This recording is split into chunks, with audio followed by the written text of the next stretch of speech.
왜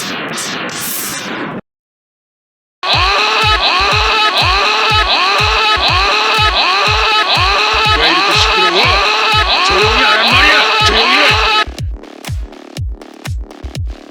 UFC 3회 대회 이후 상처받은 레오폴도를 다독이며 패배의 원인을 분석 중인 이 남자는 레오폴도의 매니저 조선입니다. 패배의 원인으로 여러 가지가 떠올랐겠지만 머리카락이 길기 때문이라는 결론을 내린 걸까요? 머리가 긴 레오폴도를 대신하여 빡빡이인 조선이 제자의 복수를 위해 UFC 4 출전을 결정하였습니다.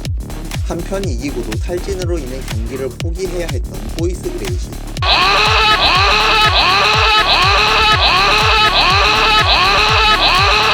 왜 이렇게 시끄러워? 조용히 할 거야. 지난 대회에서의 호이스의 기권 사태는 그레이시 주짓수가 지닌 극강의 이미지에 금이 가버린 중대한 사건이었기 때문에 네 번째 대회에서 다소 미끄러진 그레이시 주짓수의 위상을 반드시 다시 끌어올려야 했습니다. UFC 3회 대회에서 호이스에게 너무 무거운 상대를 붙인 게 아닐까 하면서 양심의 가책을 느낀 형 호리형과 동업자 데이비드는 호이스가 토너먼트를 이탈하는 일이 없게 두 가지 대책을 세웠습니다. 첫째, 켄 샴락이 출전이 불가능한 시기에 경기를 개최하였습니다. 둘째, 첫 경기에서 떡밥급의 선수를 매치시킴으로써 호이스가 탈진이 올 가능성을 차단하였습니다. 첫 번째 대책으로서 UFC 4회 대회는 1994년 12월 16일에 개최하였습니다. 이날은 샴락이 팬클라스 토너먼트를 치러야 해서 시간적으로 샴락이 아예 출전이 불가했습니다. 이번에도 출전 선수 대부분이 미국인이었는데요. 우리 한국 선수도 출전했으면 좋았겠습니다만 이때는 성수대교 붕괴 참사 직후여서 애도의 뜻을 담아 불참하는 걸로 결정났습니다. 두 번째 대책으로 UFC는 호이스의 첫 대진 상대로 론 반 클리프라는 선수를 데려왔는데 커리어나 실력을 떠나서 이분의 나이가 당시 51세, 누가 봐도 호이스 떠먹여주는 매치업인 게 티가 나는군요. 경기 흐름은 시작하자마자 다리 들고 싱글렉 잡고 그라운드 지킹에서 사이드 마운트, 이후 약 3-4분간 상위 포지션에서 압도합니다. 나이 많은 걸 떠나서 그라운드 대처가 안되는 클리프, 이 정도면 노인 학대 의혹이 제기되게 생겼는데요. 의혹을 전제해보자 안마 서비스도 선보이는 호이스. 안마를 받다 보면 잠이 쏟아지기 마련이고, 근데 경기 당일은 12월이었으므로 이대로 잠들면 입 돌아가게 됐을 겁니다. 그레이시 특제 잠 깨우기 기법으로 어르신이 목을 조여서 잠을 깨워드리는 호이스, 탭을 두들려 잠이 다 깼다고 신호주는 클리프.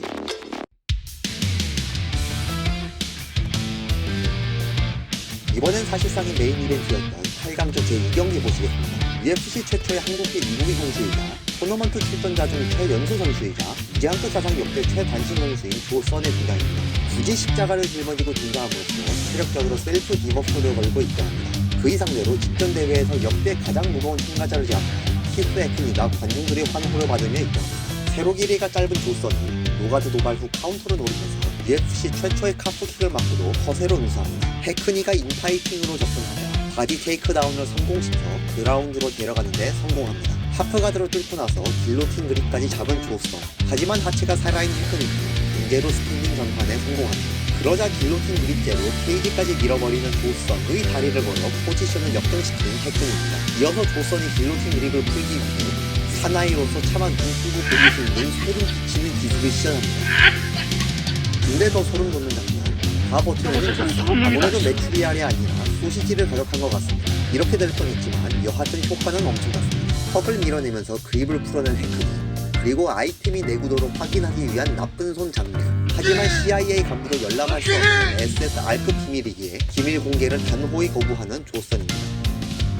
그래플링은 조선이 조금 더 좋았지만 피도 눈물도 없었던 헤크니. 양 선수 다 경기 외적으로 강렬한 임팩트를 보여준 경기였습니다.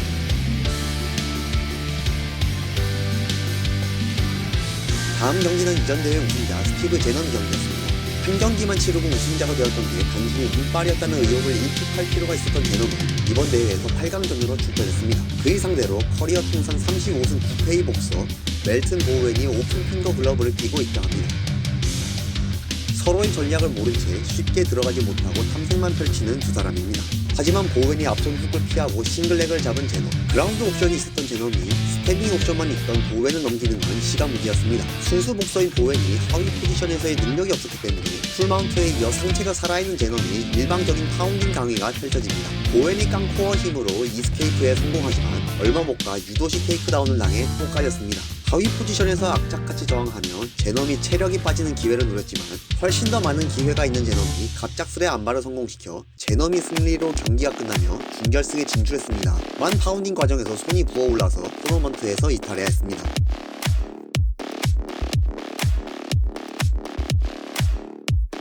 8강전 제4경기 보시겠습니다. 힘좀 쓰게 생겼구나. 켄 샴락이 빠진 자리에 심상치 않은 피지컬의 남자 188cm에 118kg 순도 100% 헤비급 선수 올림픽 국가대표 후보 선수 출신 댄 세번이 출전했습니다. 반면에 레슬링과는 1도 접점이 없는 데다 세번에 비해 한없이 가벼워 보이는 86kg의 무에타이 선수 앤서니 머시어스가 세번의 상대로 나왔습니다. 같은 목장에 다른 체격의 두 선수가 만납니다. 머시어스는 로우킥으로 세번의 다리를 묶어놓으려 했으나 세번의 태클에 너무도 손쉽게 싸잡힙니다. 타격가인 머시어스는 테이크다운에 너무나 무력했습니다. 엘보우를 아무리 난사해도 소용없는 모습, 구겨지고 백을 잡히고 심지어 수플렉스까지 당합니다. 백마운트에서 언더훅을 파여 양팔이 제압된 머시어스가 할 수 있는 동작은 거의 없었습니다. 얼마 못 가 초크에 걸려 탭을 치는 머시어스 댄 세번의 속성 레슬링 강의가 끝나고 강연료를 대신하여 준결승 진출 티켓을 받아냈습니다.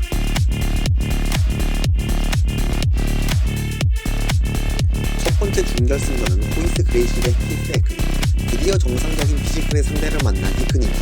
헤크니의 막싸움스러운 싸움 방식이 호이스에게도 통할지 기대되는 매치였습니다. 놀랍게도 호이스의 초반 테이크다운을 2번이나 막아낸 헤크니. 예상보다 빠른 헤크니의 반응 속도에 이전 상대들과 다름을 깨달은 호이스는 타격전을 펼치며 천천히 기회를 탐색합니다. 헤크니도 호이스에게 언제 싸잡힐지 몰라서 쉽사리 인파이팅을 못하고 견제만 하였습니다. 마침내 호이스가 전술을 바꿔서 팔부터 뻗어서 클린치를 걸었습니다. 헤크니의 안다리 걸어 넘기는데 실패하자 호이스는 니킥을 날려 헤크니는 손싸움을 하며 버티다가 역공을 시도합니다. 구현더드 레오폴도의 악몽이 떠오르는 호이스. 악몽에서 깨는 방법은 스스로 그라운드로 전환하는 것이었습니다. 하지만 헤크니가 호이스의 삼각도를 킬을 막아내면서 오히려 파운딩으로 호이스를 위협합니다. 헤크니의 위협에 호이스는 리스크가 큰 하체 관절기 전환 대신에 헤크니의 팔을 끌어당기면서 상체를 밀착하게 합니다. 결국 레그 트라이앵글을 끝까지 포기하지 않은 덕에 그레이시가 그립을 바꾸어 안바를 성공시키며 헤크니의 3연승 도전을 좌절시키고 결승전에 올라갔습니다.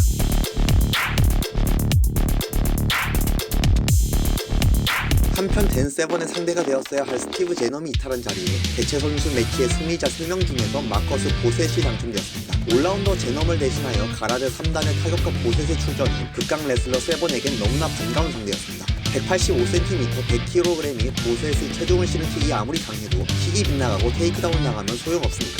그래플링 능력치가 0에 가까웠던 보셋은 사이드 마운트에 이어 풀 마운트를 쉽게 허용했고 안 그래도 피지컬에도 유리한 세번이 암 트라이앵글까지 돌자 경기 시작 52초 만에 보셋의 패배가 확정되었습니다.